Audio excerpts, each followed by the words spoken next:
मुझे कोई 8-9 साल यूएसए में रहने का इत्तेफाक हुआ और उसके बाद मैंने कुछ अर्सा यूरोप में और जापान में भी गुजारा।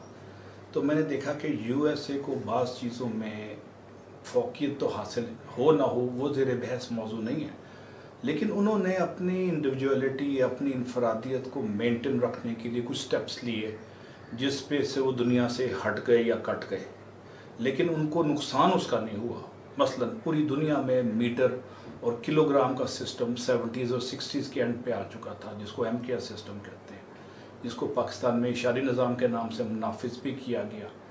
और हमने सेर को और किलोग्राम में कन्वर्ट कर लिया और माइल को किलोमीटर में कन्वर्ट कर लिया। यूरोप में भी ऐसे हुआ, लेकिन अमेरिका आज भी बस ज़िद है कि हमने माइल ही कहना है और हमने फिट और इंच को लेना है।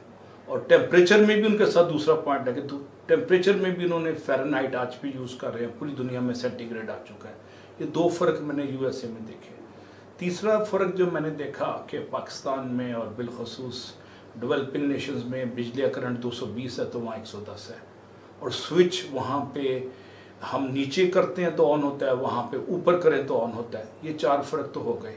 इसके अलावा गाड़ी का मॉडल वो 99% रिलाई करते हैं ऑटोमेटिक कारों पे, और यूरोप और दुनिया में अभी भी मैनुअल यानी हाथ से चलने वाली गियर बदलने वाली कारें बड़ी कॉमन है और इस्तेमाल होती हैं। उनका नुक्ता नज़र ये है कि हम गाड़ी को स्मूथ ड्राइव करते रहेंगे ऑटोमेटिकली, और साथ कॉफ़ी टी पीते रहेंगे, और साथ साथ अपना मोबाइल पे भी हल्का फुल्का दफ्तरी मैसेज चेक करते रहेंगे। तो उन्होंने गाड़ियों को बहुत ज़्यादा ऑटोमेटिक कर दिया, 99 या 100%। उसके बाद एक फ़र्क और है कि आम अमेरिकन बड़ा कैजुअल है, बड़ा इनफॉर्मल है, जबकि यूरोप और साउथ एशियन और एशियन कंट्रीज़ में फॉर्मेलिटी बढ़ी है, सरकारी वज़ाकता और प्रोटोकॉल और ये सारी मुसीबतें। वो प्रोटोकॉल की लानतों से निजात लेके वो अपनी ज़ात में खुब गए हैं, और वो होता है ना कि गमे दौरा गमे जाता से निकल गए, तो उन्होंने प्रोटोकॉल के गमे दौरा और गमे जाना से निजात पा ली है।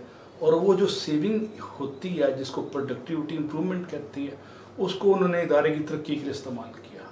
ये 5-6 फ़र्क मैंने महसूस किए हैं अमेरिकन सोसाइटी में। और आखिरी एक बड़ा अहम फ़र्क है कि वो फुटबॉल जो हम पाँव से खेलते हैं पूरी दुनिया में, वो हाथ से बैजवी किस्म का एक बॉल है जिसको फुटबॉल कहते हैं, और वो उसको फुटबॉल के नाम पे वो क्रेज़ी और पागल हो जाते हैं।